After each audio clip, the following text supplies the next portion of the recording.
77 of Games My Mom Found. I am Mike Albertin, and who's flipping a coin with me today? Head, Stuart Hughes. Nature abhors a paradox, Julian Titus. I know you got that reference of why I said that. Oh, yeah. Right? So, and before we get too far, Julian, you want to introduce where people might know you from? Yes, I am the host of the Nerds Without Pants podcast. No pants. No pants. I am wearing pants here because when I do guest appearances, I wear pants out of respect. But yeah, you can find us. We'll probably do plugs later, but yeah, we've been going. We're actually about to celebrate our 8-year anniversary in July, so I've been doing this for a really fucking long time. Hey, it's impressive. I have a leather computer chair, so lack of pants would be very uncomfortable. Yes. I think I'm sitting in a fake leather chair. Does that count? But I have shorts on. I assume it's fake leather. It's not. I've had it for a while and it hasn't started like shedding, which usually means it's fake leather. It's a cheap chair I got from Goodwill, but it works. But it's broken, but it works. So that's what counts, right? So, yeah, I got all right. Mine from a little mom and pop shop called Amazon. No, it was from Good. Amazon where I should buy a chair. When I move, I'll buy a nice chair from Amazon. Get you that nice like streamer chair, you know, that's just so extra, and I don't know why everybody has them, but that's what you need. Oh, Yeah. The ridiculous like fighter jet chairs. Yeah. I always think of them. Once I move, I am going to start streaming at some point, so it's coming. But not yet. I need to do a lot of setup before that happens. I think the next chair I'm just gonna make my own. Like find like an old shitty chair and take it apart and make my own chair. Nice. I'm gonna start putting wood together. Like, all right, I made a chair. No, I mean I've done that before, but those are usually uncomfortable and wooden. All right, I think I should introduce what we're gonna be talking about tonight. We're gonna be talking about Soul Reaver 2, the Legacy of Kain series. The third game. Yes. Which isn't confusing at all. There's the real name. Is it Soul Reaver 2 or is it Legacy of Kain Soul Reaver 2? It's Legacy. No. It is Soul Reaver 2. Yeah. I was like the naming conventions on this series is so fucked. Because after this, Legacy of Kain, Blood Omen's the first. Sorry, no. Blood Omen Legacy of Kain is the first one. Then Legacy of Kain Soul Reaver. Now Soul Reaver 2, and then the next time you guys have me on, we will be playing the Legacy of Kain series, Blood Omen 2. Which won't be that far away, so actually. Fucking stupid. It's the worst possible naming convention. Blood Omen, Legacy of Kain. Legacy of Kain, Soul Reaver 2 is the second one. Soul Reaver 2 is the third one. Blood Omen 2 is the fourth one. And then the fifth one is Legacy of Kain Defiance. And then you could argue, I guess there's Nosgoth, which I don't know if that's That never came out. That never came out, yeah. Oh, okay. Nosgoth would have been the sixth one in the series. Yeah, because we're covering Blood Omen 2 on episode 91 and later on, so it's coming. What's funny is I remember like seeing stuff for Nosgoth and being like, I don't know what that is. I have never heard of Nosgoth before. Is this like a standalone thing? Someone was like, it's a Legacy of Kain game. I was like, I don't know what that is. You do now. I didn't know what Legacy of Kain was until our first episode. I didn't either.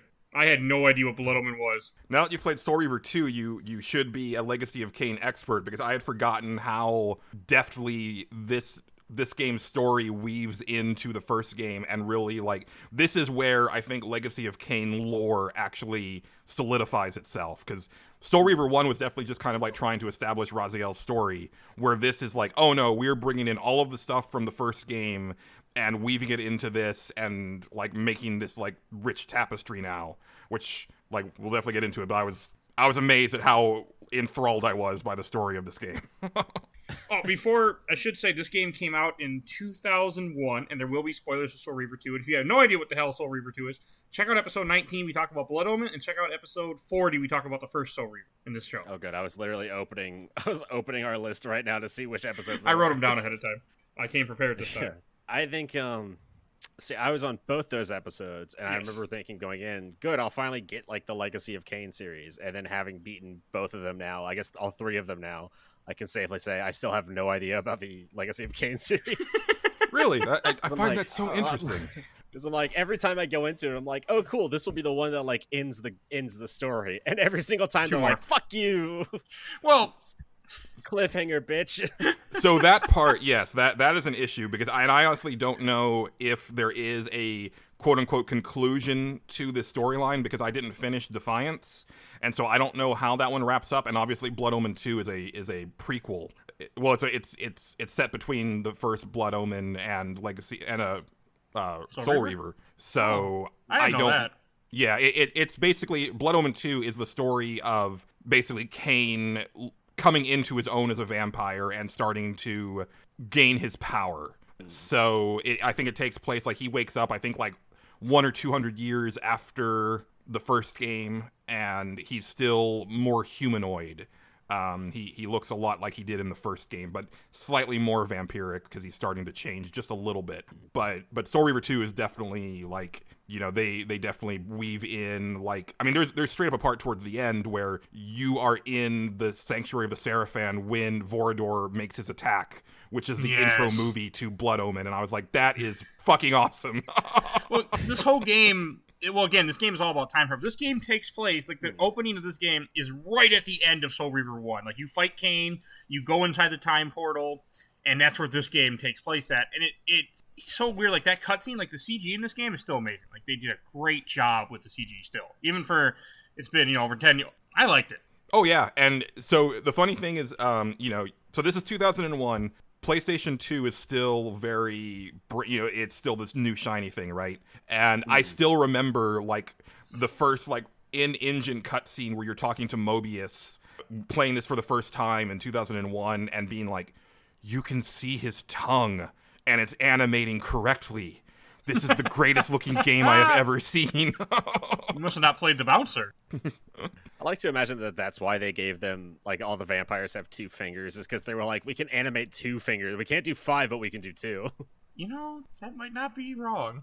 I mean, this game, like, one thing that got me, right when this game starts, after you go through the time portal, you end up in the past. Because Soul Reaver takes place, like, where Kane has already kind of destroyed the world, vampires have overrun everything, most people are dead, and then you go in the past before Kane had did everything, before the pillars have collapsed, before the world had went to hell, and I love that. And the first person you see, which I do not remember this guy very well from Blood Omen 1, but I know he's one of the final bosses I want to say you fight in Blood Omen 1, is, whatever the hell his name is.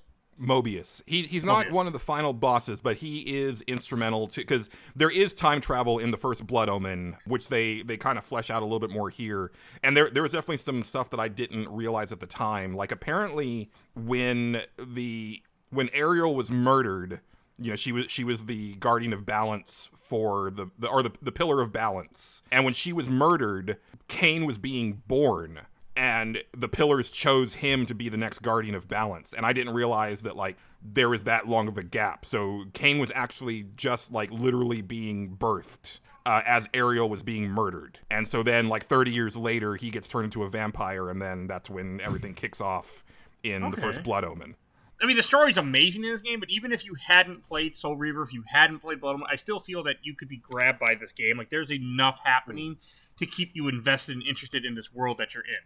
Yeah, it's really interesting. It's I really like the concept of okay, for this sequel to the second game, we're gonna do a time travel thing and we're going to explore the events of the first and second game, and that is going to be tied in. Like, it's not just like a fun thing. It's like that actually is affecting the story overall, and the whole story revolves around creating these paradoxes that are like going to fuck everything up for the demiurges and the gods and the guardians. Yeah, I'm going to go out on a limb here, because when I finished this game, I was like, this storytelling and this writing and this acting was far ahead of its time, because I would still put it on par with games that are coming out today. Now, obviously, gameplay-wise, it is very much of 2001. I know we'll get into that, but I was still blown away by, like, there would be, like, just like bits of dialogue where I'd be like, God damn, that is just really well written and well performed. It turns out Amy Hennig could write a good video game. Who knew? Yeah, she does a great job in this. She really does. And I mean, because, like, I played Blood Omen 1, Soul Reaver 2, and Soul Reaver 1, obviously, because, you know, I've done the show, but, like, I've forgotten a lot, but I love how much it weaves in that story, especially because Soul Reaver wasn't even supposed to be part of Legacy of Kain when it started. And they do a good job of bringing the console back in. You're talking about the vampire that we mentioned who killed everyone in the first cutscene with Vorador. They bring him into this game. Mm-hmm. They bring Malik, who's the guardian of boss in the first Blood Omen, in this game. Like, they find a way to put everything in here. It caught my interest. And I don't know if you guys remember, but, like, Janos Audrin, who's, like, a big part of this story, Like, literally, like, the only mention of him in Blood Omen is when you get the healing item, the Heart of Darkness. Like, the flavor text for that is Kane saying that it was reputed to come from the chest of the, evil vampire, Janos Audrin. And then I think later on you do go to Ustenheim, and there's a little bit more flavor text about it. But other than that, like, it's just this little bitty, like, bit of, like, backstory in the first game, and here they went and ran with it. And I still find that amazing because, like, especially with like the Silicon Knights divide with IDOS and Crystal Dynamics, they really could have just thrown all of that stuff out completely and done their own thing, but they didn't. They weaved it back in, and I'm amazed. It's like Star Wars, like the first thing in Star Wars, Obi-Wan saying, like, "Oh, your father and I fought together in the Clone Wars," and that's his only mention of what the Clone Wars were. And they're like, "All right, we gotta make a whole 7 seasons out of this one line and 3 movies." 3 movies. And the season will be some of the best things Star Wars has ever done. And the movies also exist. That vampire not Vorador, the one you just mentioned, the Black Darkest Heart Darkness guy. Janos Audrin. Audrin. He was voiced by Renee. I'm gonna butcher this guy. The guy that played Odo in Deep Space Nine.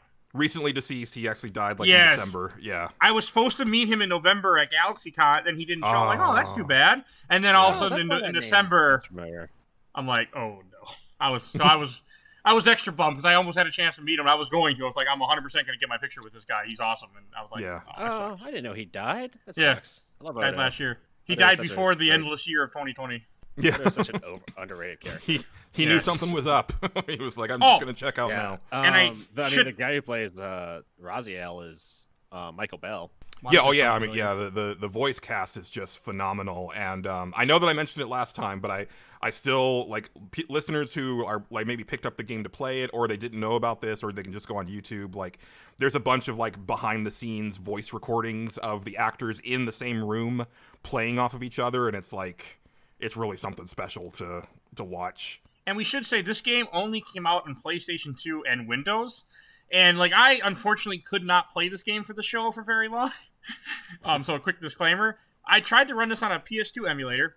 Would not frickin' run. Like, there's a glitch, one of the few games on PS2 emulator, and the PCX2 it's called, where when you go into a cutscene, it doesn't always load the audio. And then the game will not progress and you cannot skip cutscene. And so I own the PC version. Okay, I'll just play the Steam version. So I'm playing the Steam version, it's working, and all of a sudden I went into the Spectral realm, because you can switch realms in this game, and nothing happened. Everything looked the same. He went through the door, cutscene wouldn't load, and the enemies didn't phase out, and I was running on a treadmill. I was like, yeah, screw this game.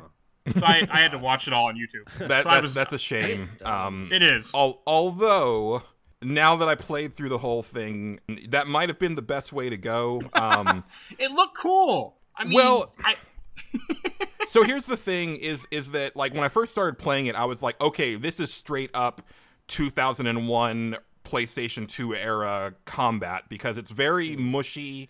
You don't get a lot of, like, feedback from enemies when you're attacking them. The animations are really stiff and stilted, and there's not really much to do. And it reminded me of stuff from around this era, like Rune, Viking Warlord, and Eve of Extinction, and Drakon the Ancient Gate, which, they're so it's not that they're terrible games, but, like, they were very much of their time. Because you got to remember, like, in context, this is pre-Devil May Cry. And I would say Devil May Cry is really responsible for what action games feel like today. This is serviceable at best. The same year as, like, the first Max Payne game and Grand Theft Auto 3. And, like, I mean, granted, like, Halo came out that year and, like, Silent Hill 2 came out that year, but, like, so did Jak and Daxter. And I love Jak and Daxter, but that first game is rough. A little platforming wise. Exactly, yeah, and it definitely, as the game went on, it definitely started to wear on me, because the pacing is pretty good at the beginning, but then right around the time that you end up getting thrown into the future, where they start bringing in like the wraith monsters that teleport into the real world, it just felt like it was nothing but combat with a little bit of platforming, and by the end of it, I was not having it. I was getting so fucking pissed. I was like, stop throwing these enemies at me. But hey, you don't have to impale them. They took out that in this game. Yeah. Well, and I think that was a detriment. Like I think that there was actually more to do, and that's so. it's interesting looking back at this game now, because when I played it in 2001, I was blown away because it was a PlayStation 2 game and everything, and it at the time it looked phenomenal and everything. But like, Soul Reaver was a late generation PlayStation 1 game that had the benefit of all of that knowledge and experience. And so then you fast forward to Soul Reaver 2, which is an early generation PlayStation 2 game, and you start to realize, oh, there's actually like not much to this game. Like, the combat isn't as interesting, the puzzles aren't as interesting, there's no bosses like they did. Soul Reaver 1 had those really cool like Zelda style puzzle bosses, and that's not in here. And there's a lot of like, I mean, it's time travel, but even so, like, the amount of times that you retread the same 4 areas is redonkulous. It is. I mean, even though like you're as you're traveling, because in this game you're traveling through time constantly, but like Julian said, you are revisiting old areas, and you'll see like a new temple, like Legend of Zelda a la temple, but it's not. There's no bosses, there's no new items. It's just go through this temple, move things, run away from enemies, because you can run away from most enemies in this game. For the little I was able to play. I eventually started doing that, like around like the last quarter of the game. I was like, I don't want this. Even the developers of the game were like, it didn't live up to their expectations for it. I definitely think that like that all comes down to just like basic gameplay mechanics. Oh yeah, absolutely. Yeah, if and once we get to Legacy of Kain Defiance, I think like that game just feels really good because you're playing 2 different characters, and Kain plays like Dante from Devil May Cry, like straight up.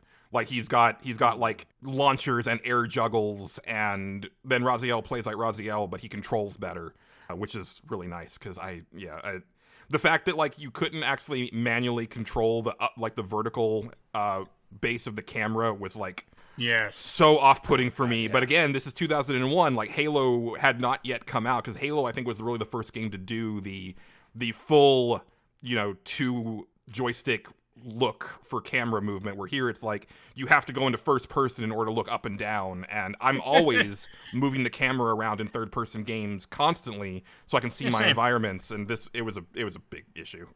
Like, one thing about this game that I thought was cool is that it lets you keep all your abilities from the first Soul Reaver. When you beat all your brothers, it kept all that, and that was nice to me. Like, I was kind of bummed there were no boss fights in this game, but at least I don't like it when a direct sequel takes away all my abilities from Metroid. God. I like to have them. I earned this, give it to me. Just find new things to do. But it was nice that you Assassin's Creed. I give it props I give it props for letting us keep the abilities, but also Raziel at the beginning of Soul Reaver 2 is the same character as the end of Soul Reaver 2. Like you don't gain anything else other than different Reavers, but they don't get colored swords, Julian. Didn't you always want a green sword, a dark black sword, a purple sword, a yellow sword, a red sword? It's not even a sword, your hand laser becomes a different color. Yeah. It's not even like a different looking sword. We've recolored the light coming out of your fist.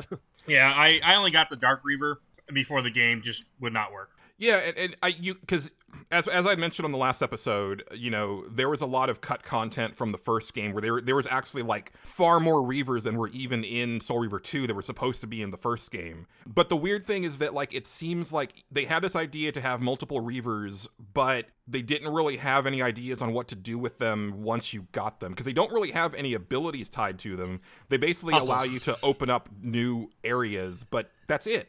And it's as one YouTuber put it, he called them keys, because that's essentially what they are. They're just keys, straight up. Yeah, they have no difference in combat. I mean, anytime you have the Soul Reaver activated in combat, it's just going to kill the guy fast. Doesn't matter what color it is. And the problem with the Soul Reaver in combat is this: it's basically Kingdom Hearts. Oh god.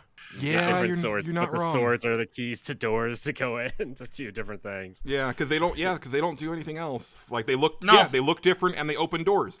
You're right. Yeah, it's Kingdom Hearts, but instead of like friendship and love, the true power is time travel and killing your dad. Well, the other thing about this game is like Raziel, the character you play as, is not control of anything. He's just going along for the ride, and other people are sending him places. He has no idea what's happening. He doesn't even know what he's doing the first half of the game. Like, I'm going to go kill Kain. I mean, that's his first goal. Right. Because Kain threw me in a pit. Yeah, I like how... I mean, it's a real credit to this game, knowing that... I mean, going in, remembering the first 2 games and knowing that Kain was, like, the bad guy, it's a real credit to take Kain and make him, like, not only sympathetic, but make him like motivated, and you end up teaming up with him. Spoilers for the last half of the game, but you end up like kind of siding with him and going against Mobius and going against what's the name of the Elder God that you're talking with? I don't think it actually has a name. It's just called like the Elder God. Yeah, it's just like this weird Nosgoth Cthulhu monster. Yeah, to take these characters that like you were so paired with the first two games and say, okay, like they're actually the bad guys, and Mobius isn't just like, not only is he a bad guy, but he is like the puppet of some other bigger bad guy. But it's not played in such like, it's not like cheesy. It's not like a soap opera. It's like everything makes sense in the context of the story, which is really impressive for a time travel story. Like that's really hard to pull off in any sort of. First of all, it's really hard to pull off in any sort of like espionage style story where people are lying to each other and being deceitful, and it's also really hard to pull off in a time travel story, and they do it both pretty effectively, which is kind of insane. Absolutely. Like, yeah, at the end of the game, and you 100% believe why Mobius is the way he is. You believe like you don't trust the Elder God anymore, and that you don't really awesome. know. Yeah, you don't really have any answers for it. You just know that like I'm not listening to you anymore, and the whole story is about kind of like forging your own path in life. So it really makes sense, and it works really well. Yeah, this isn't the end of Metal Gear Solid 2 where it's just like a bunch of like bad guys trying to one-up each other on who's actually double-crossed who. Yeah.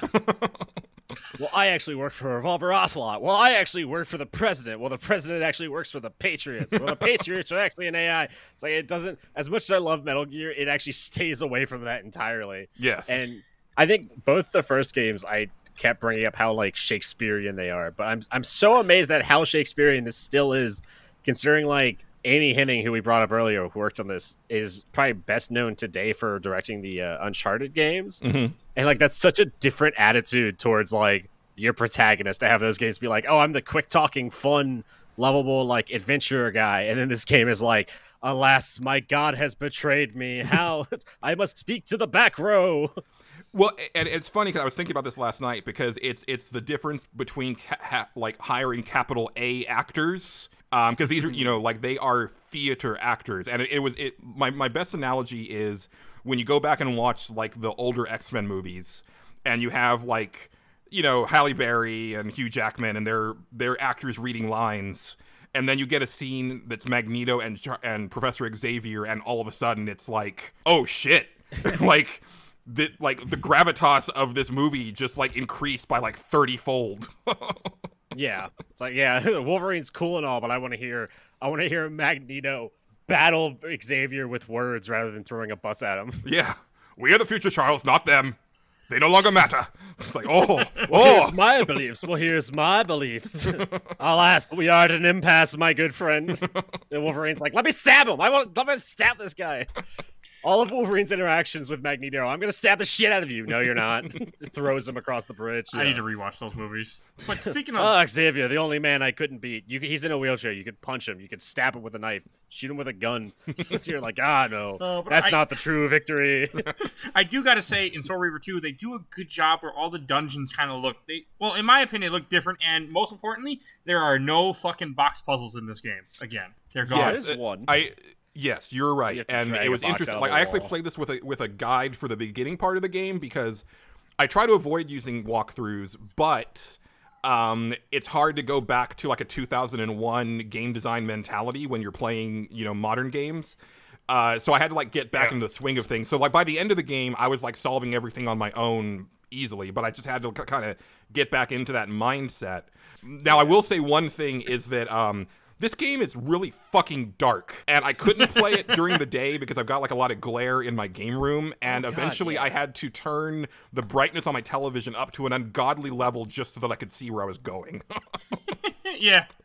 In the video game, there was definitely a time I had to stop it and like turn the brightness all the way up on my monitor. Yeah. Like, I can't fucking see what's happening. So did you get this to work on PC, Stu? Yeah. Emulator or Steam? Emulator, so it might have been just a corrupt file you had, because that happened to me with remember when we did Golden Sun, like you guys had the same exact file that I did, but for whatever reason mine kept like the color kept fucking up, and so I had to text you guys at some point and be like this game is fun, but I can't see anything when I use a power. The whole screen is pink. And they're like, that's not supposed to happen. I'm like, oh, okay. I don't guess know. I'll just start over. I went on the wiki for the PS2 emulator, and they were like, "Yeah, this game crashes like that. Like, you need disabled sounds." I disabled sound, still would not work for the life of me. So I was just like, "Well, I've changed so many." Here's the thing: is I've gone in and like learned how the emulator works for like old games that we play, and I've done so much research on it and changed so many settings so that I know it works on my computer perfectly. And then, despite doing all that, I still have no idea. Like, if you ask me, like, "Oh, how do I change this setting?" I'd be like, "I had to use Google. I just did what they told me to do." I was bummed that I couldn't play this because it looks while like I'm the doing dungeons. it, like I feel like a hacker, and then later I'm like, "I'm a fucking idiot. I don't know." The dungeons look interesting. I mean, they don't really serve much of a purpose other than to give you a new Soul Reaver that lets you go in a different door. But it looked cool. It's definitely the weakest part of this game is the gameplay. The gameplay in general. Like, there's not a lot to do, and despite the fact that the world is really interesting, there's not enough variety to it to like make you want to explore. So, like, in one of the levels, there's all these giant murals, not even murals, like stone carvings of like Cain and other vampires and other like creatures that are all over the wall. So I'm like, this is really cool. This looks like a really cool area that I just have no interest in looking around past seeing that one mural on the wall. Which is, it's funny that like they went on to do like Uncharted, which are games that I'm like, I will explore every nook and cranny of Uncharted because that's an interesting world. Very linear. Like Soul Reaver, the first one apparently had an optional dungeon you could go into and it had other places you could go to, which I don't think I did. But this game is all like you just follow the story. This game is all about we want to just give you the story and that's what you're playing for. Like the gameplay doesn't change. There's no upgrades. There's no enhancements really, other than like different color lightsaber. Like this game's all about the story that they want to tell you. Yeah, and I think that's why like you didn't really miss much by not having like by just watching the YouTube version of it, because like I said towards the end of it, I mean some of the puzzles are pretty fun to solve, but when they're throwing in the monster like the encounters, like they're just so annoying. It'd be so easy for them to say like to add in like some sort of environmental thing, like most games from this era did, especially after. Was it Cameo? Where it was like, we're gonna have like ice powers and fire powers and wind powers, and that'll be tied into like the level design, and you can't get through like the wood door unless you have firepower. And I feel like that little tweak would have been enough to make this gameplay way better. I don't know if it would have made it good, but it would have like made it more interesting and had more like variety in it. There's things they could have done. Yeah, like maybe if the different Reavers had different like moves associated with them, or certain enemies were weaker to different versions. But then they also have it to where like it's a puzzle to like obtain the correct Reaver for the thing that you need to do. So it's not like you can just like switch between them on the fly. So there's that issue as well. Yeah, because they'll be like it's like tiny, like what cauldrons that give you different. It'll give your Reaver different powers that you then have to use for different puzzles. So I mean, this game is all just one giant puzzle too. Yes. Yeah, and the puzzle itself, like, I don't know if it's just because I've played so many games in this era, but all the puzzles from all these games start to feel the same after a while. Era. Like, oh, there's one puzzle that stood out to me where it's you have to get you have to light the torch and then jump up the platforms quickly, or else like the torch will go out. And I'm like, I have done this exact same puzzle in about 50 different games at this point.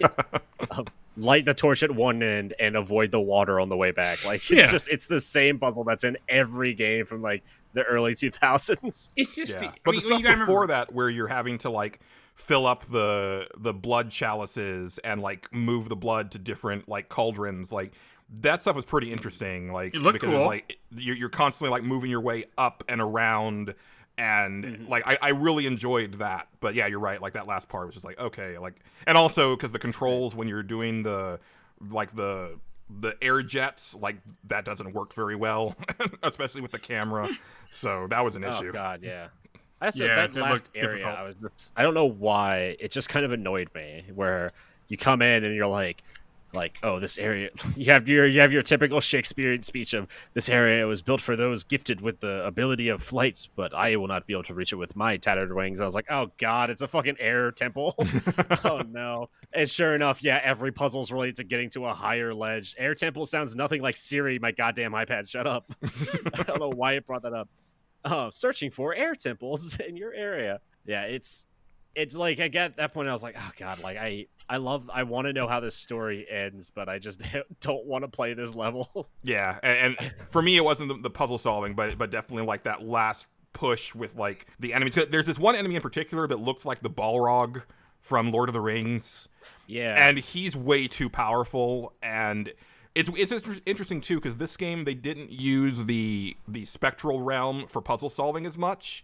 It's more used as a penalty for not doing the combat well, and you just lose a lot of time.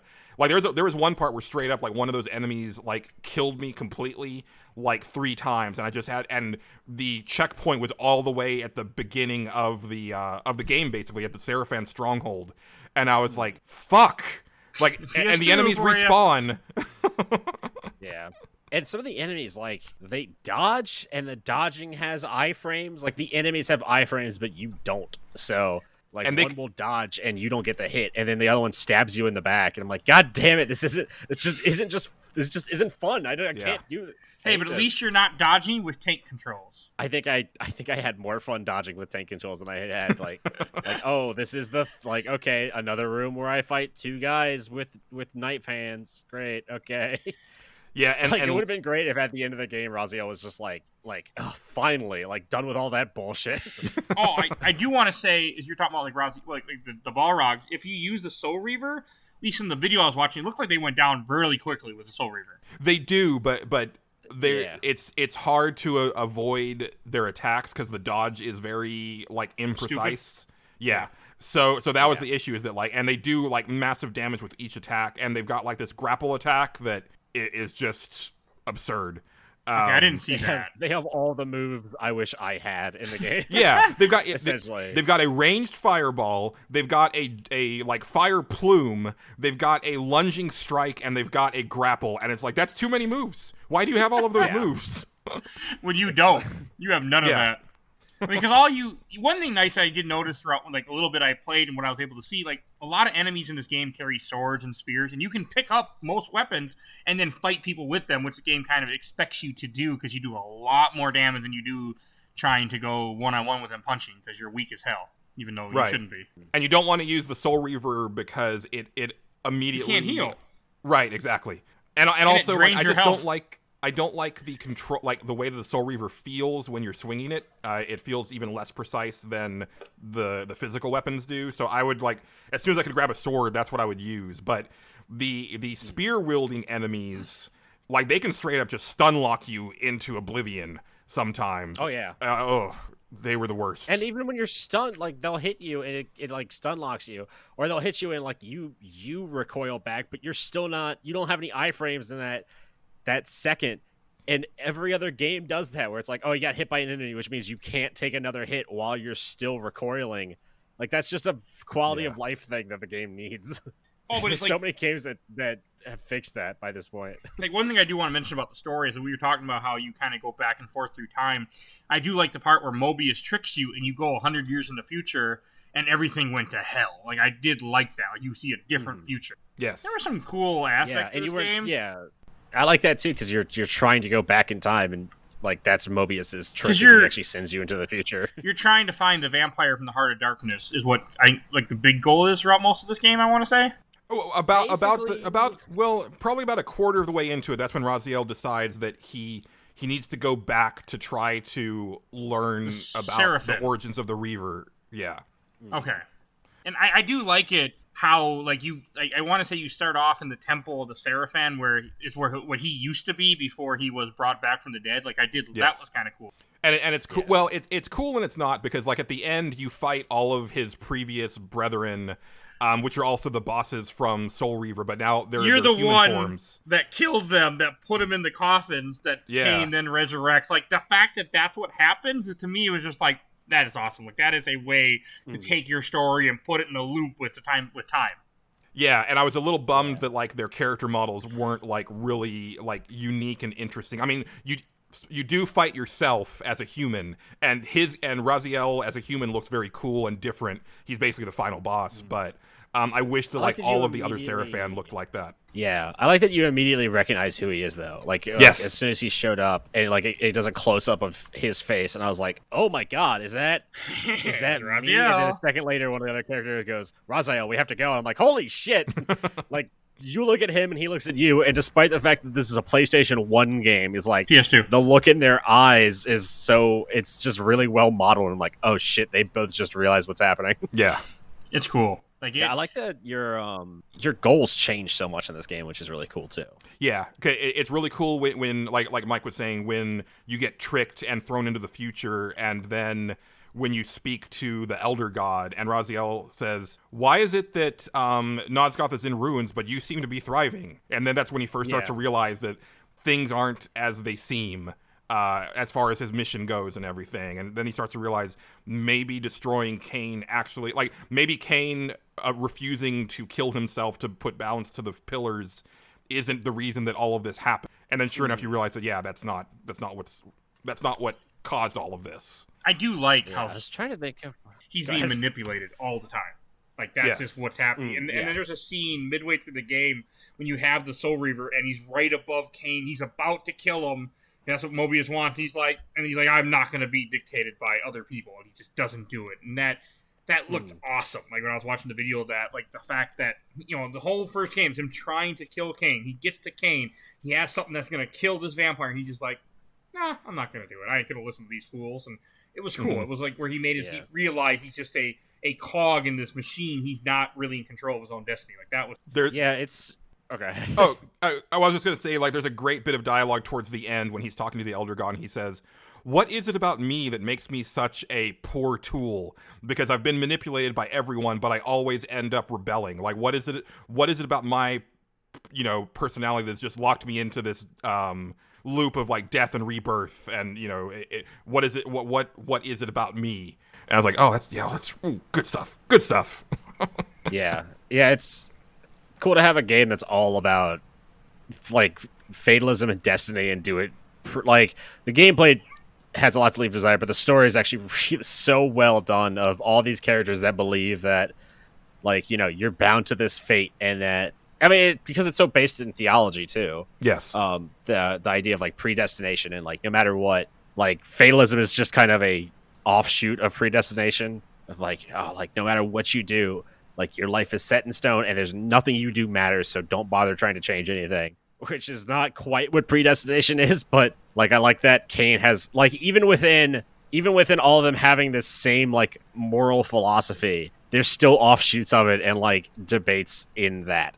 Saying like, okay, like I believe that you have a destiny and like you shouldn't try to do anything because your destiny is set. And then other characters saying like, no, what I am doing is my destiny and it does like matter because I am destined to do it. And it's like a slight moral quandary that happens throughout these characters, which I love. Yeah. And, like, despite the fact that Cain and Mobius are never really... I'm trying to think now. They never really interact with each other in this game, do they? No, they They're don't. just constantly bouncing back and forth, but they're both arguing their points to you. And you're just trying to, like... I like that they're both like, no, here's what my fatalism represents. The other one's like, here's what my predestination represents. And then Raziel's just in the center going like, I don't give a shit. Fuck your will, fuck your destiny, fuck it all. Stop it. I just want to not be involved in this. I just want to be like, I just want out. That's pretty much, like, and there's a scene like when you find the vampire from the Heart of Darkness, like the one that rips out his heart is Raziel as a human. I thought that was badass too. Like, you're the one that did it. It's such a good moment too, because you're like, it floors Raziel because he's like, oh, fuck, there is no escaping this. Like, I am eternally bound to this conflict. And he has, I'm partially the one. He has no memory of himself from before he becomes a vampire and becomes a wraith. Like, I thought that was cool too. Yeah, like he's just. I love it. There's something like kind of Twilight Zone-ish about like at the end when. He kills himself with the Reaver, and then the Reaver turns on him, and he realizes, oh, this is and always has been my soul. And it's like, I don't know, there's something so like poetic and like, I don't know, like tragic about it. And again, Michael Bell like is such a great performer for it, and like the dialogue is just spot on. And I was like, man, this game was something else. Yeah, it's Shakespearean. It's like it's legit like I was gonna say it's like Coriolanus, but I don't know if anyone's seen or I have Coriolanus. No idea. It's just a very like fatalistic, tragic play about like a general who tries to save his own people, fucks up, and then tries to destroy them, and then fucks up, and then basically just lets himself die. It's like that's all. He's like, he realizes that he's like, the only thing I can do to help these people is die at this point. Yeah. And it's like very grim, and I wish that this game had an ending, and we need to play Defiance and Blood Omen 2 so that we can get that ending. But if those games end it, which would be nice, but I like that even at some point in this game you come across Ariel, who was the guardian that Cain killed, or not Cain. Yeah, Cain killed her. Right? No, she was already dead. She was murdered. She was already dead. That's what I was saying when you missed it, Stu. Is that when she was murdered, the pillars chose Cain, who was literally being birthed at that moment as the next guardian of balance. So and who killed Ariel? Ariel Mordor. was killed. I think that was Mordor, Lord the or vampire? whatever. No. I think what you find out is that Mortanius did it, the one that actually turns Cain into a vampire. Yeah. He like, because that was the big mystery, is no one knows who killed Ariel and threw the pillars into ruin. But then you find out that it was actually, so Cain has a similar storyline to Raziel, where he's being manipulated by a creator, and then finds out that like he was being manipulated for like completely different purposes than he was led to believe. I like that. It's kind of like a nice little like reflection of it too, because his like Cain's whole thing is being given two options and picking the third one. Mm-hmm. And then Raziel is the same exact way, where he's being given two options by Cain and Mobius, and he's like, I'm going to find my own solution to this. I'm not going to. Neither of you can be right. And it turns out both of them are right. Look, there's one thing throughout this game, like that's Shakespearean, baby. You find out like Cain's whole thing was, he has a comment like, you flip a coin so many times, eventually it might land on his side, and that's what he's looking for this entire time that everything's happening. He's just waiting for time to do something a little bit different so he can use that opportunity to intervene and change destiny. Like that's the whole point of everything Cain is doing, and that really comes into effect near the end, as we were talking a little bit before. Raziel kills himself with the Soul Reaver, and then the Soul Reaver starts killing his current self, not his past self. That makes no sense. But during that time when he's dying, Cain's like, this is what I was waiting for. This is the paradox, the opening in time. And he just grabs the Soul Reaver out of him. He got the real Soul Reaver out of him, but the other Soul Reaver is still the spirit one is still in there, because I think Raziel is part of the Soul Reaver or something. Raziel's soul is the Soul Reaver. Like the soul that is bound to the physical plane is actually Raziel's soul. So that's the ultimate paradox. And I like the way that this game handles time travel in general, but I loved the fact that when Cain saves Raziel, like Raziel says he could see like all of these like new memories forming in Cain's brain to like restructure around the changing of the time stream. And I was like, that's really cool, because usually with time travel, like if you change something, the characters still remember how things were, but here it's like Cain's literal like recollection of like events is completely shifted. It's like that's really neat. They change history. It's very it's I didn't think I was gonna make this connection, but it's kind of like the Butterfly Effect, that movie with Ashton Kutcher. Yeah, good movie.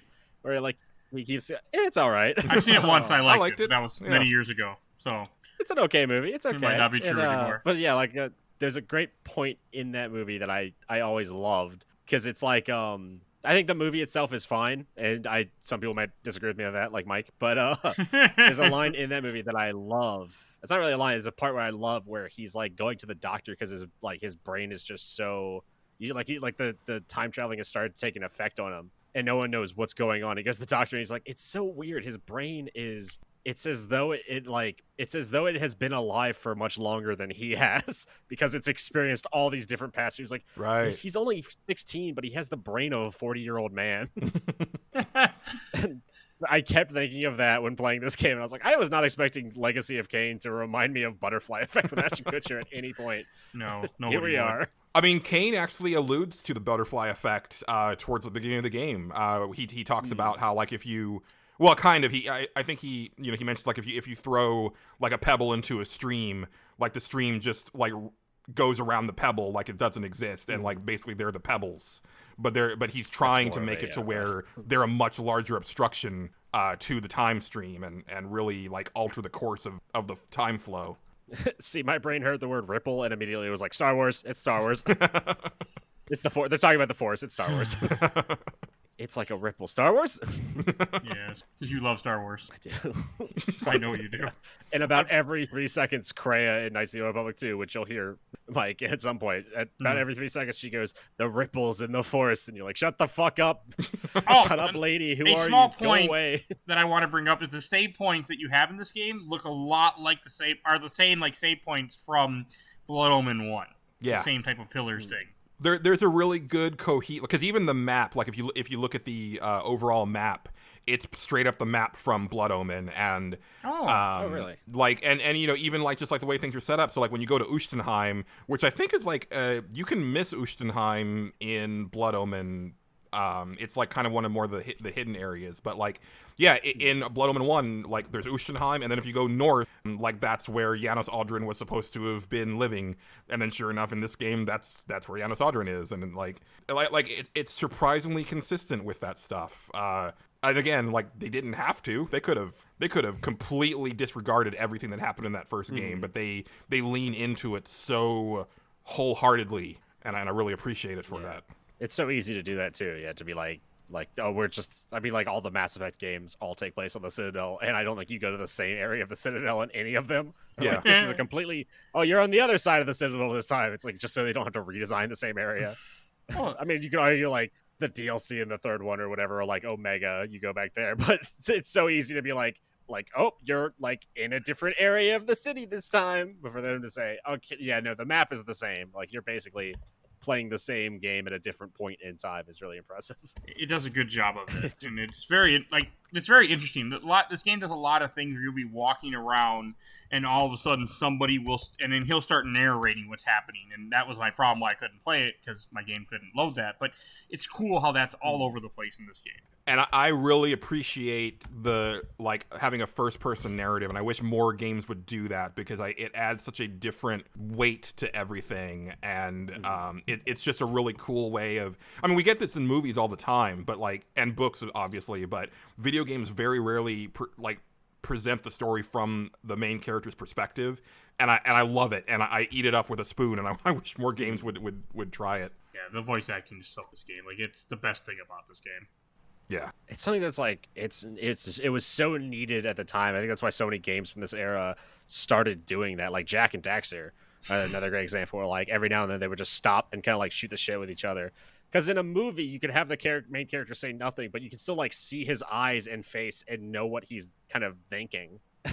But for these early games, it'll just every now and then a game will come out of the 1990s and you'll play it. And it'll do a close-up of the protagonist. And it's I see 3 pixels. What the fuck do you want? What am I supposed to be feeling? Yeah. So it's nice to have a character stop and, very eloquently describe what's going on. Yes, absolutely. Here's how this is affecting me.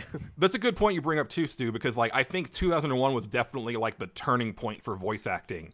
Because, you said, Grand Theft Auto 3 came out this year that had, a great cast. And Silent Hill 2 came out this year, which, some people will make fun of the voice acting now, but if you go back to that time period, that was next level voice delivery. Oh, yeah. It's almost just for playing that in the show in a couple weeks. Oh, excellent. Yeah. Dude, I can go for days on Silent Hill 2. Yeah, we're covering it soon. Yeah. I would. I'd love to throw GTA 3 on the list at some point. I want you to. A huge game. I really. Hey, there's cheats. There's cheats in their save states. It's such a big game. I'll be fine. Even with the cheats, we'll be fine. We don't need to do half that stuff in that game. We'll be fine. Yeah, it's a big game, but if you mainline story missions, it's not that long. If you mainline it, it's 16 hours. Yeah, we've done longer. If you do a completionist run, it's 40. But completion is all the rampages and everything. But wait till I throw GTA 5 on the list.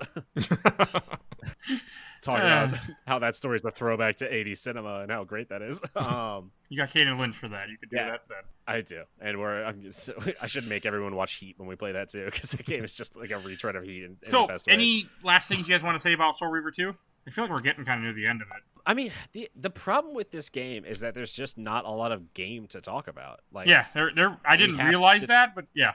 It's I enjoyed the story so much, but it's just it's like playing a 6-hour movie in the worst way. Yeah, it was a 6-hour movie for me. I have to personally. Yeah. I didn't play any of it. I just watched it. I think, like, God, as bad as it's to say, if I played this game again, I think I would just watch, like, all the cutscenes on YouTube rather than play it, because it's just not very fun. Like, it's just not, it doesn't grab you. And part of that reason, I was worried about it, because I finally have time off, and so I took a week just to myself to, like, enjoy myself and catch up on sleep and everything. And so this week I played Soul Reaver 2 in between playing Ace Combat 7 for the first time, and those could not be the most, like, those are the most different games on the planet. Yeah. Whereas, like, Legacy of Kain has, like, the most boringest gameplay, but all of the story in the world. Ace Combat has like some of the most fun gameplay, but the story is so poorly or weirdly translated that you don't understand anything happening in it. It's just, like, the weirdest balance. Like, okay, I know everything happening in Soul Reaver, and I know nothing happening in Ace Combat, but I'd rather play Ace Combat right now, because I just want to fly a plane. Yeah. All right. Anything about Soul Reaver 2, or should we go on to questions or comments, memories? I think the stuff that I've got left, I'll save for Shelf or Box. Okay. You know, I definitely echo what Stu says, is that, you know, I think, like I said earlier, I think the story was ahead of its time and, like, holds up today. But then the gameplay, you know, it's very hard to go back to. And, you know, I'm saying this as someone who bought this game brand new, like, the day it came out, and thought it was amazing. But, you know, it's definitely of its time. Yeah. And I've brought it up so much of this podcast where when I play a game, I try to imagine, like, what it would look like today. Like, what it would look like if they remade it. And honestly, like, the entire time playing this, I was like, I would just scrap literally everything about the gameplay in this and just do a completely different game. I don't know if I'd want them to, like, remake this with, like, better combat, or if I'd want them to remake this and just say, fuck it, we're doing something entirely different. I think I would want them to remake it with better combat, but more abilities. Like, remake it as, like, as much as I hate the people that do this, but remake it as, like, a Dark Souls game. Not hate the people that do it, but hate the people that say every game should be Dark Souls. Every game should be Dark Souls. Now, but this game, I think, if they remade it today and it was like, you know, I'm going to say if they remade it today in the style of Jedi Fallen Order, fuck you, Dark Souls fans. I think it would just play way better and have, like, just, add abilities, make the gameplay, like, make the fighting way more intense and have, like, actual weight to it. Like, make every hit feel like a hit. And I think the gameplay would match, like, the depth of the story. Yeah. And I'll be interested when we cover Blood Omen 2 and Legacy of Kain Defiance, because both of those games do some pretty interesting, much different things with the combat than the previous games in the series. Not all of it works. Like Blood Omen 2 tries for something really interesting, and it overall fails, but it's still an interesting idea that I would like to see revisited someday. It's very much about, like, parrying and blocking and finding openings. But it's not done in the most elegant way. Well, it's like, I feel like the gameplay for this doesn't need to be elegant in any way. Like, you could have it be, like, messy, and you could have it be like For Honor, where it's just, like, beating at each other essentially. Yeah, it just needs to feel better. Yeah, just make the gameplay feel better, and I honestly, like, you could not only could you leave the story alone, I feel like they could just take the recordings from the first game and put it in a remake, and it would be like, all right, yeah, that's fine, that's all we need. You don't need to add anything, you don't need to change anything.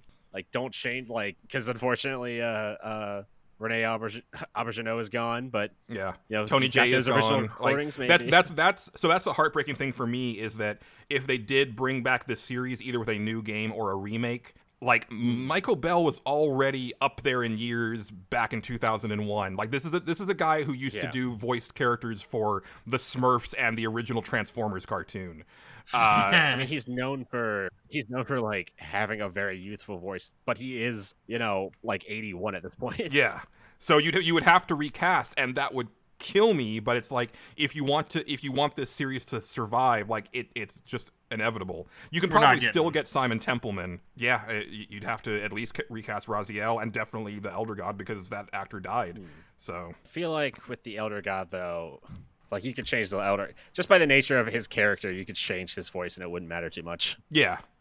As impressive as all the voice acting is in this game, that is one character that it's like, because it's an elder god, because it's essentially like Hermaeus Mora from Skyrim, you could just make it anybody with kind of like bubbly and weird voice synthesizers on it. Definitely. And it would be fine. God, the elder god is such a weird character. Well, I mean, even like you were saying, like as an elder god, it could be many different things. It doesn't have to be one thing. Yeah. They could even get like a woman to play it and still be the same elder god, but it's just like different manifestation in Raziel's brain. Yeah. I mean, honestly, like I feel like with any of these characters that exist in like the spirit realm, you could just set them in a completely different body and be like, you thought I was gone, but I've reincarnated, or I've taken control of this puppet. Definitely. Like, okay, yeah, that works for me. Yeah, because even there's that part when you're in the future and like Mobius is supposedly dead and you see his spirit, but Raziel says, well, I'm not even sure if you're actually a spirit. Let's test it. And he like pulls his cowl away and like he vanishes because it's like, yeah, that's what I thought. Yeah, I love that. I love that part. I think he even says that's what I thought. Yeah, yeah, he does. Yeah, he does say that. It's such a like a moment outside of the game's dialogue to be like, yeah, that's what I thought. Fuck you. I'm just gonna suck you up and see. That's how this series should end, with like all of this Shakespearean dialogue. Have a game that like goes full in on it, and the last line of the game is Raziel just going like, "Fuck you." Like that's his last line in the game. Alas, you thought you had beaten me, but I have one final thing to say to you. Eat shit, motherfucker. All right.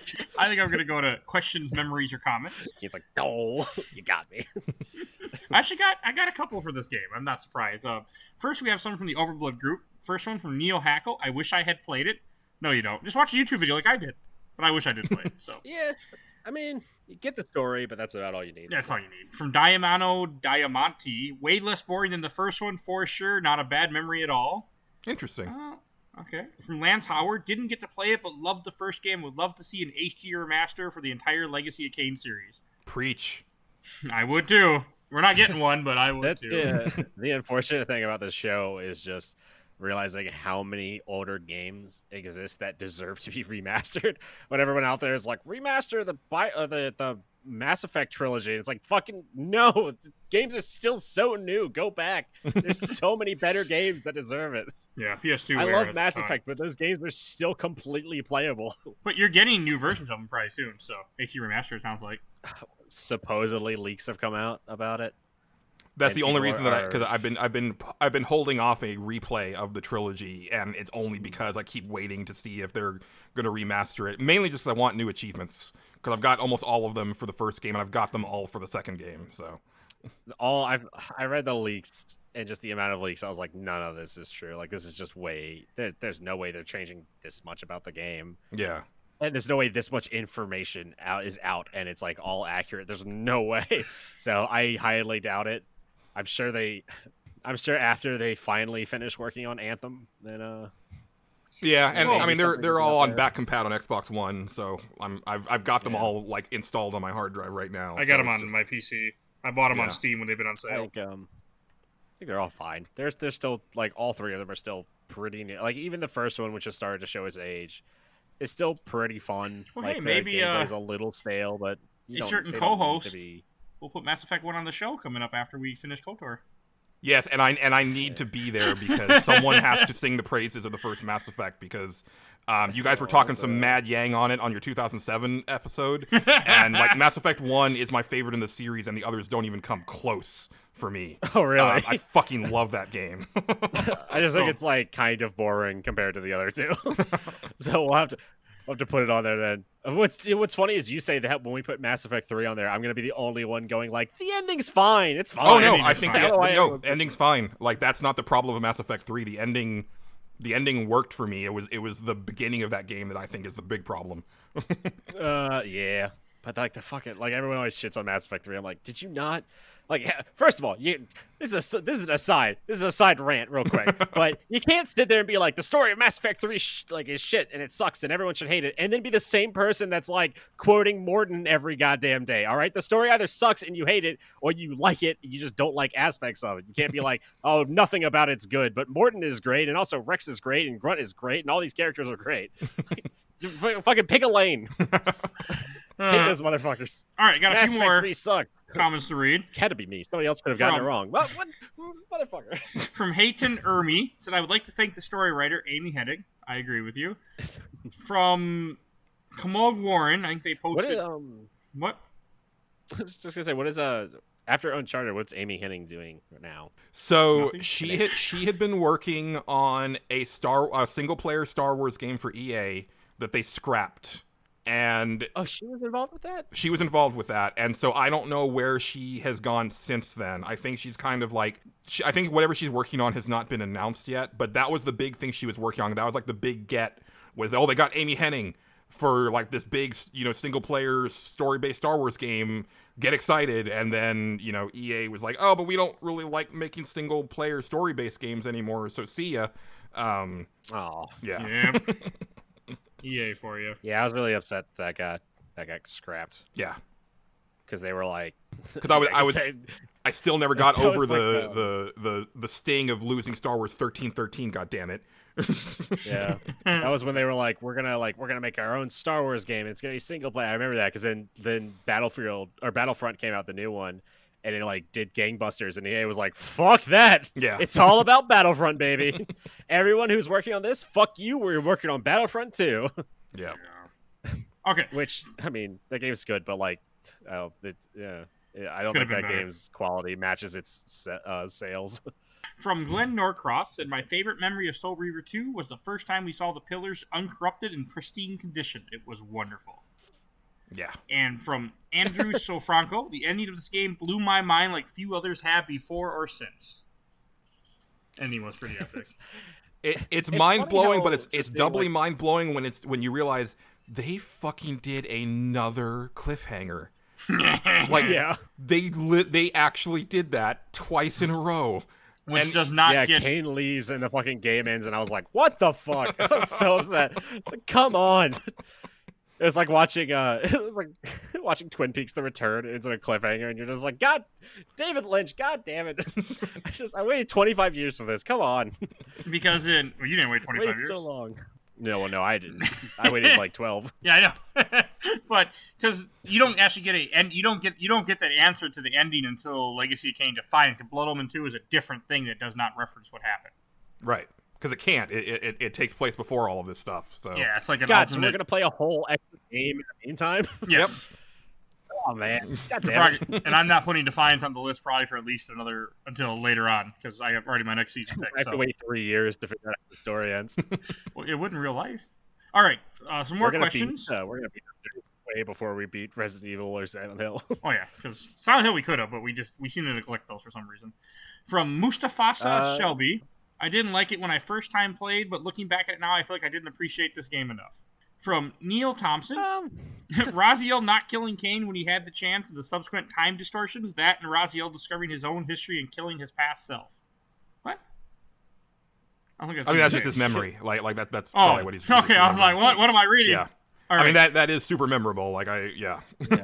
From Vanelia Elia, I terribly pronounced that. I cried at the end of this game, and my life had no meaning for a few days. Nevertheless, this is the best game story-wise, hands down. Oh, that's probably why. Comments, but I love Mike's attempt to say names so much more. That's part of why we do this now.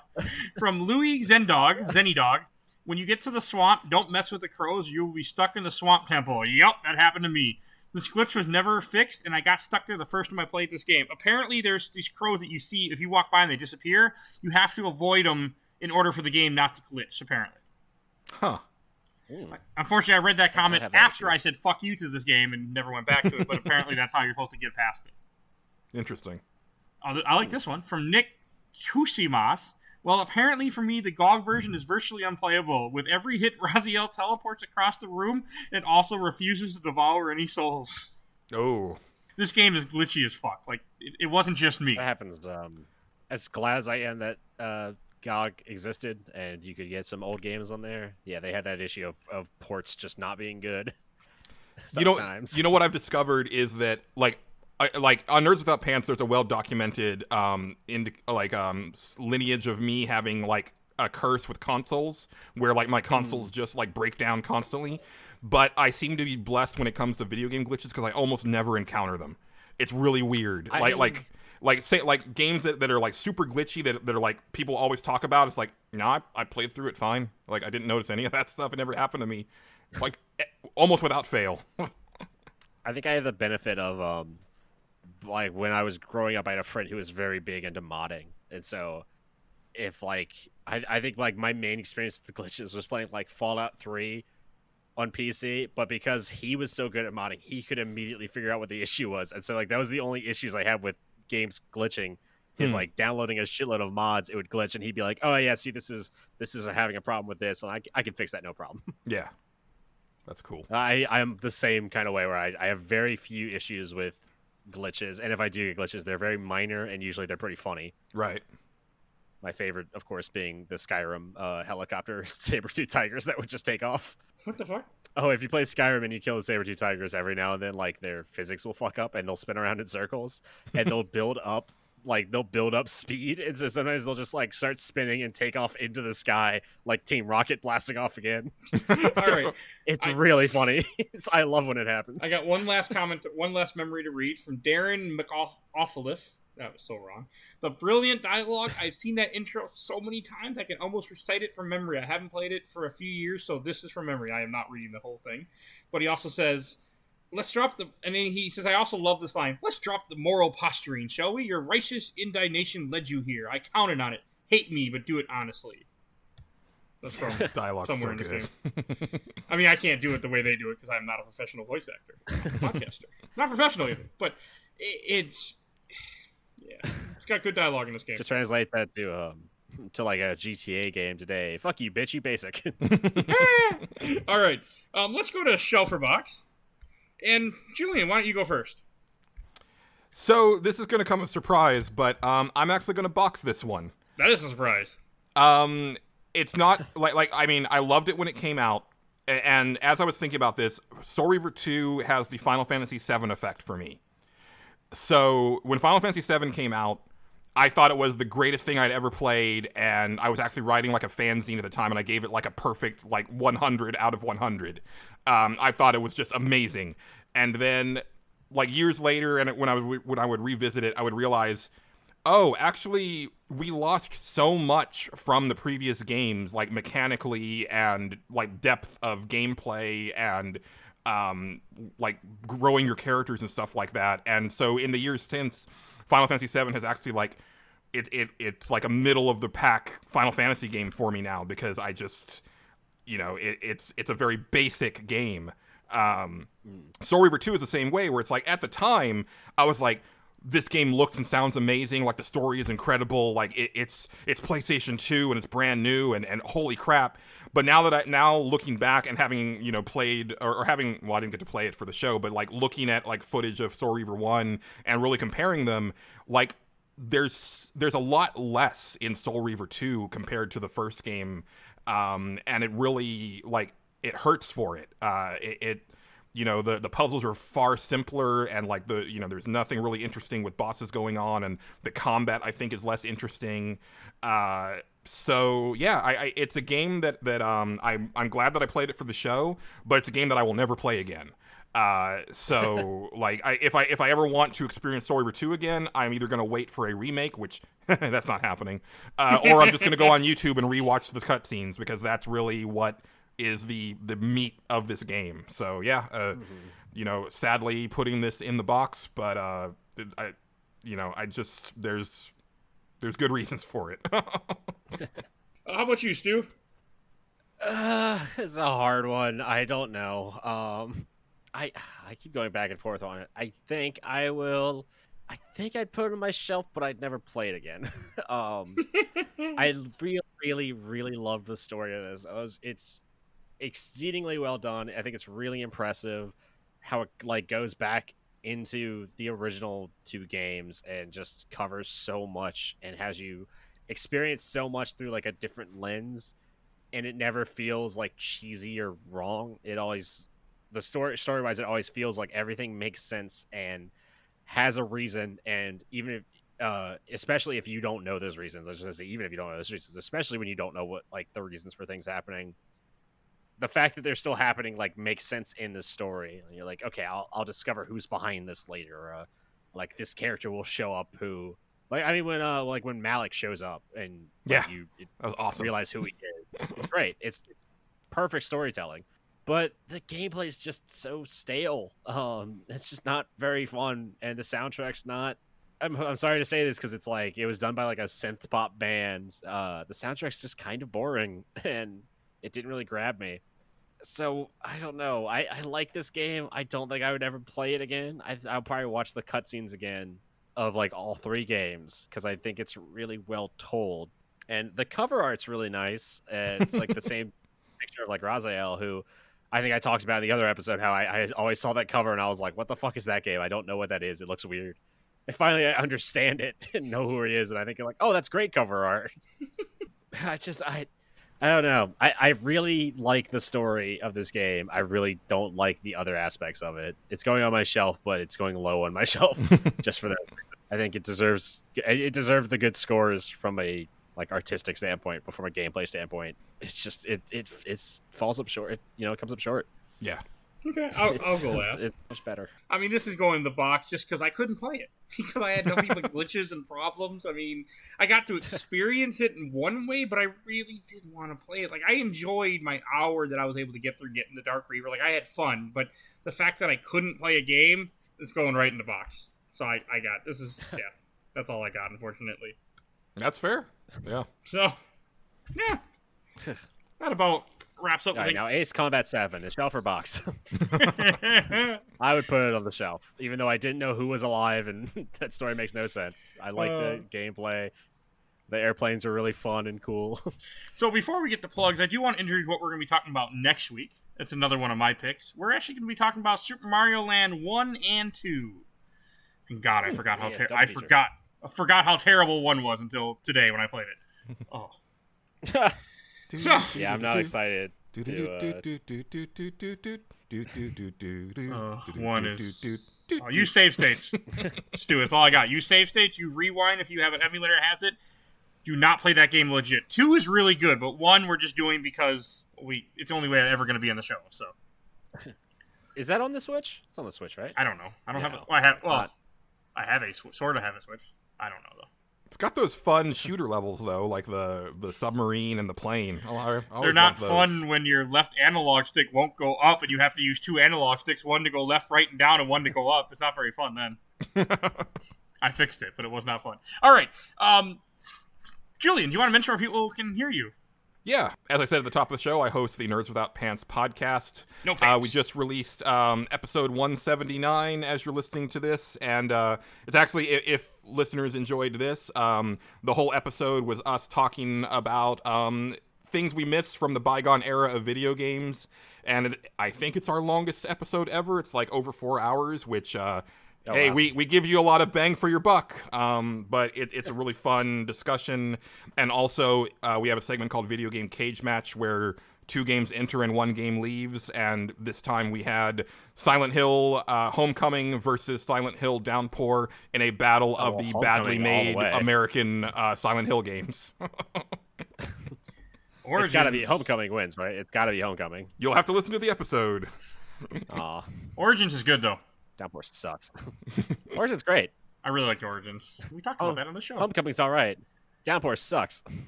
Someday we got to play all the Silent Hills in the show if we ever freaking can get through them because we're very slow at picking them. I would like to play Homecoming to defend it, but I don't think I'd ever put Downpour on the list. It's a cool idea, but the game itself is just like just to finish it. If we have all but that one, we're putting it on just to finish it. I mean, it's fine. It's playable. Like it's not like a bad game. It's a bad game.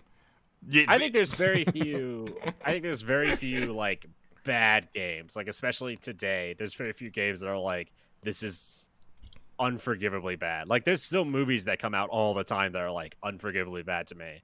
Yeah, I try to be like really not critical about them, but I mean like Cats like came out this year.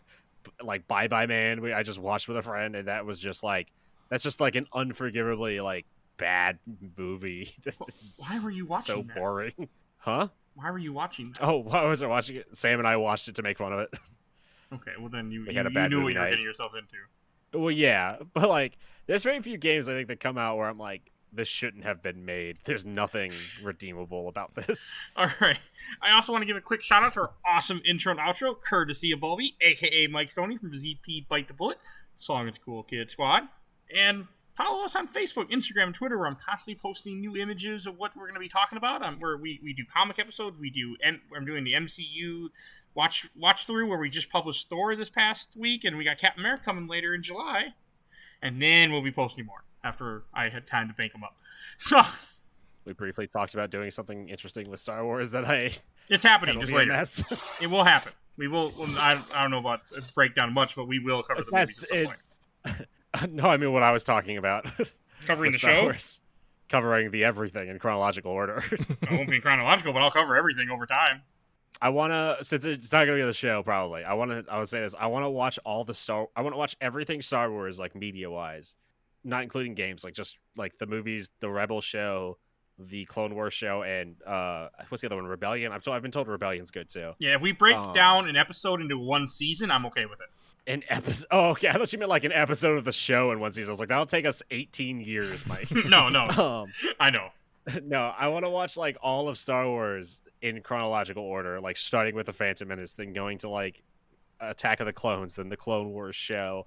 And I guess I'll have to intersperse it with the movie, because some of the episodes in the Clone Wars show at the end take place in concurrence with Episode 3, and then watch like Rogue One and Rebels, and then Episode 4, and then Rebellion, and then so on. Rebellion takes place after Episode 6. It takes place after Episode 6, before Episode 7. Yeah, I think it might not be. It might not even be before Episode 7. It might be in between. It's too bad they never made an Episode 8 though. They just went right to 9. But I want to say, really, I would say Episodes 7 and 8 are way better than whatever 9 was. I like 9. I saw it once. I left happy. I have not seen it again. I don't know if I ever want to, because all I can think about, I enjoyed it a lot. And I'm just like, you know what? Yeah, don't ever watch it again. Because at the end, I was so happy. You cried? I did. God. I literally had tears. I was like, oh, this is so good. So I don't think I ever want to take that memory. Don't ever watch it again.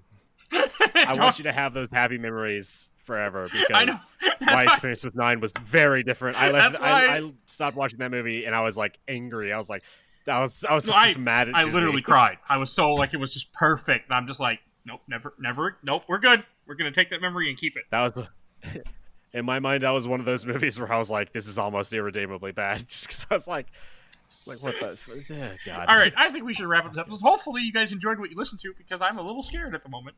So. Yeah, we're crossing our fingers that this episode will come out. So, if you're hearing this episode, we're all relieved. All right. We'll see you guys all next week. Bye, everybody. Yeah. Bye.